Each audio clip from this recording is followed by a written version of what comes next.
आपने सुना है?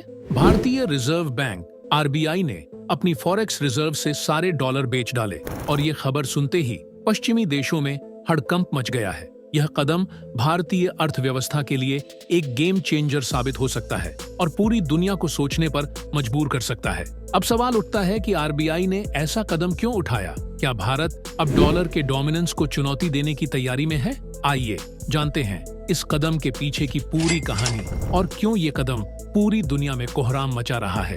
आज हम बात करेंगे एक ऐसी खबर की जो दुनिया की आर्थिक तस्वीर को एक नए तरीके से बदलने की काबिलियत रखती है।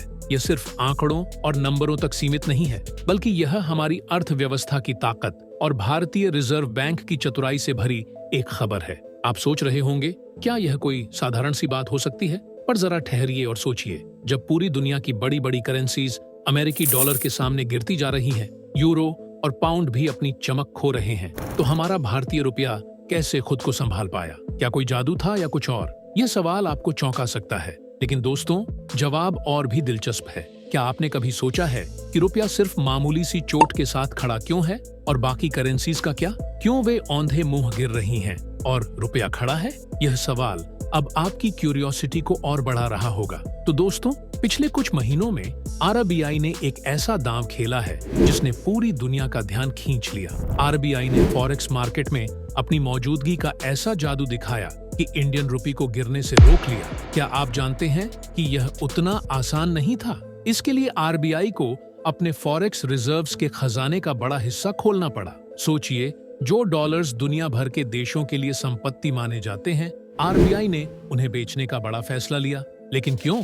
इसके पीछे की रणनीति क्या है? यह पूरी अपडेट जानने के लिए इस वीडियो को देखें। इससे पहले इस वीडियो को एक लाइक करके और कमेंट सेक्शन में अपनी राय जरूर बताएं। और अगर आपको भारत की लगातार बढ़ती ताकत पर गर्व है, तो कमेंट में जय हिंद और वंदे मातरम जरूर लिखें। दोस्तों, अब यहाँ आता है सबसे बड़ा ट्विस्ट। जैसे ही आरबीआई ने फॉरेक्स रिजर्व्स बेचना शुरू किया, अमेरिका और पश्चिमी देशों में हलचल मच गई। उन्होंने आरबीआई पर आरोप लगाए कि भारत अपनी करेंसी को जबरदस्ती संभालने के लिए बाजार में छेड़छाड़ कर रहा है, क्योंकि यह कदम किसी सामान्य देश का नहीं हो सकता था। लेकिन दोस्तों, यहाँ आरबीआई ने अपनी चालाकी से सारी दुनिया को चुप करा दिया। आरबीआई ने जवाब दिया कि हम यह कदम इसलिए उठा रहे हैं ताकि हमारी अर्थव्यवस्था ग्लोबल रिस्क से सुरक्षित रह सके। यह एक और चौंकाने वाली बात थी, क्योंकि कहीं न कहीं यह बयान पूरी दुनिया को यह समझा गया कि भारतीय रिजर्व बैंक किसी बड़े तूफान का पूर्वानुमान कर चुका था। क्या यह सचमुच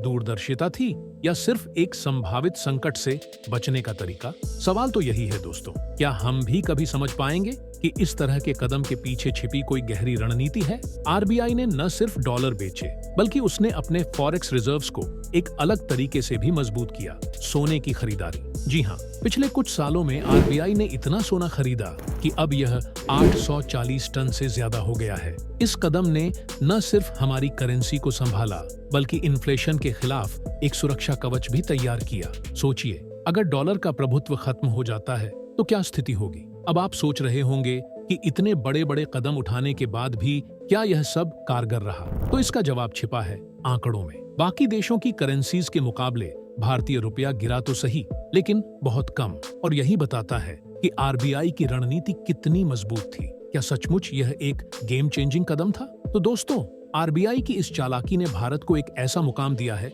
जहां हम न सिर्फ गिरावट से बचे, बल्कि अपनी अर्थव्यवस्था को और भी मजबूत किया। क्या यह सचमुच साबित करता है कि आरबीआई एक लंबी सुनियोजित रणनीति के तहत काम कर रहा है? यहाँ पर ध्यान देने वाली बात यह है कि जब भारतीय रुपया अमेरिकी डॉलर के मुकाबले अपने पैर जमाए खड़ा है, तो यह एक बड़ी उपलब्धि मानी जा सकती है। तो इसके पीछे सिर्फ आरबीआई की चालाकी नहीं, बल्कि एक दूरगामी सोच भी छिपी हुई है। यह सिर्फ एक करेंसी की मजबूती का मामला नहीं है, बल्कि यह भारत की बढ़ती हुई आर्थिक ताकत और उसकी ग्लोबल रणनीति का संकेत है। क्या आप नहीं चाहते कि भारत सुपर पावर बनने के रास्ते पर सही कदम उठाए? आज जब दुनिया की बड़ी अर्थव्यवस्थाएं लड़खड़ा रही हैं, तब भारत अपने तरीके से यह संदेश दे रहा है कि वह सिर्फ एक उभरती हुई अर्थव्यवस्था नहीं, बल्कि भविष्य की सुपर पावर बनने की राह पर है। लेकिन क्या यही एकमात्र रास्ता है? क्या भारत की यह रणनीति पूरी दुनिया को बदल सकती है?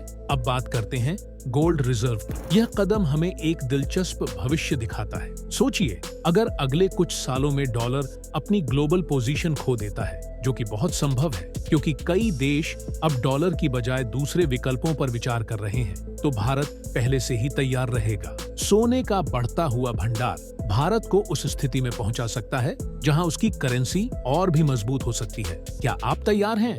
अगर ऐसा होता है तो भारत के लिए एक नई चमत्कारी स्थिति बनेगी। अब दूसरी तरफ आरबीआई का यह कदम चीन जैसे देशों को भी एक संकेत देता है। चीन अपनी करेंसी को ग्लोबल स्तर पर मजबूत करने की कोशिश कर रहा है, लेकिन भारत ने यह दिखा दिया कि केवल बड़ी अर्थव्यवस्था होना काफी नहीं है, समझदारी और संतुलन भी जरूरी है। तो क्या भारत ने एक नई चाल चली है जिससे चीन जैसे देशों को भी अपनी रणनीति बदलनी पड़े? भारत का यह आर्थिक खेल उन देशों को भी प्रेरित करेगा जो अपनी करेंसी को संभालने के लिए संघर्ष कर रहे हैं। एक तरफ जहां पश्चिमी देश अपनी मंदी और राजनीतिक अस्थिरता से जूझ रहे हैं, वहीं भारत धीरे धीरे अपना नया इकोनॉमिक मॉडल बना रहा है, जो भविष्य में ग्लोबल अर्थव्यवस्था का केंद्र हो सकता है। यह समय भारत के लिए एक ऐतिहासिक मोड़ साबित हो सकता है, जहां आरबीआई की रणनीति और सरकार की आर्थिक नीतियां देश को वैश्विक शक्ति बनने के रास्ते पर अग्रसर कर सकती है। हालांकि सवाल अब भी यह है कि क्या यह रणनीति हमेशा सफल रहेगी?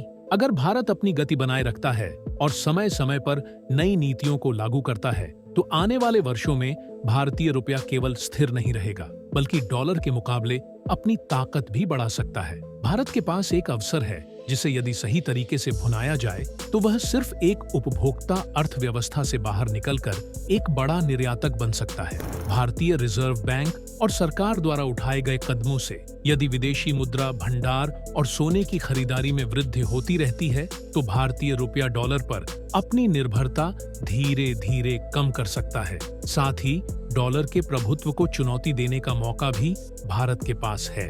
भारत में विदेशी निवेश में भी तेजी देखने को मिल सकती है। निवेशक यहाँ की स्थिर और तेजी से बढ़ती हुई अर्थव्यवस्था में अपनी पूंजी लगाने को प्राथमिकता देंगे। इसके साथ साथ स्वदेशी ताकत का उभार भी एक अहम पहलू है।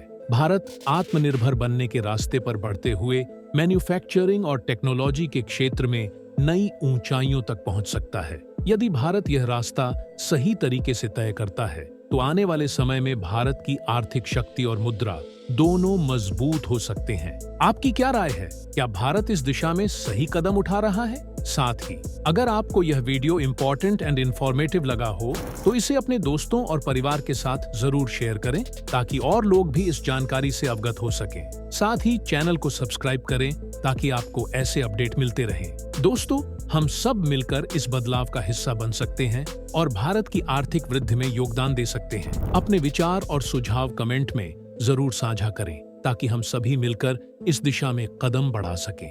जय हिंद, जय भारत, जय श्री राम।